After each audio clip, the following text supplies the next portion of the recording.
വയനാട് തലപ്പുഴയിലെ കടുവാ ഭീതിയെക്കുറിച്ചുള്ള വാർത്ത കഴിഞ്ഞ ദിവസം 24 നൽകിയിരുന്നു. ഇപ്പോൾ അതിൽ ഏറ്റവും പുതിയൊരു വിവരം വരുന്നത് തലപ്പുഴയിൽ വനംവകുപ്പ് സ്ഥാപിച്ച ക്യാമറയിൽ കടുവയുടെ ചിത്രം പതിഞ്ഞിട്ടുണ്ട് എന്നുള്ളതാണ്.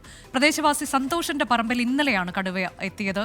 രാഹുൽ സുരേഷ് വിശദാംശങ്ങളുമായി. രാഹുൽ, ഈ കടുവയെ പിടികൂടാനുള്ള എന്തെങ്കിലും ശ്രമങ്ങളുണ്ടോ? അനുജ, തലപ്പുഴക്കാരുടെ കടുവാപ്പേടി ഓരോ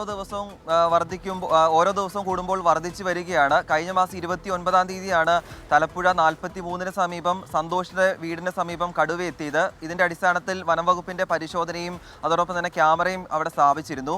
വനംവകുപ്പ് സ്ഥാപിച്ച ക്യാമറയിലാണ് കടുവയുടെ ദൃശ്യങ്ങൾ പതിഞ്ഞിട്ടുള്ളത്. ഇന്നലെയാണ് ഈ പ്രദേശത്ത് കടുവ എത്തിയതായി വനംവകുപ്പ് ഇപ്പോൾ സ്ഥിരീകരിച്ചിട്ടുള്ളത്.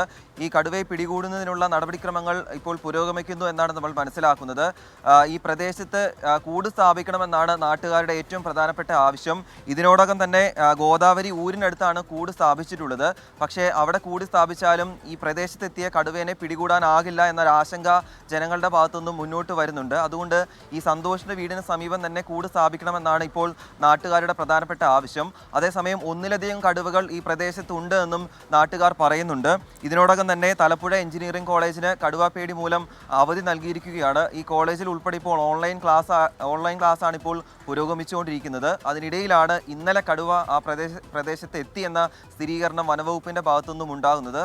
എന്താണെങ്കിലും നാട്ടുകാരുടെ ആവശ്യം പരിഗണിച്ചുകൊണ്ട് കൂട് സ്ഥാപിക്കുമെന്നാണ് ഇപ്പോൾ പ്രതീക്ഷിക്കുന്നത്. അനുജ, ശരി. തലപ്പുഴയിലാണ് കടുവാഭീതിയുള്ളത്. വനംവകുപ്പ് സ്ഥാപിച്ച ക്യാമറയിൽ കടുവയുടെ ചിത്രം പതിഞ്ഞിട്ടുണ്ട് എന്നുള്ളത് ഒരല്പം ആശങ്ക വർദ്ധിപ്പിച്ചിട്ടുണ്ട്.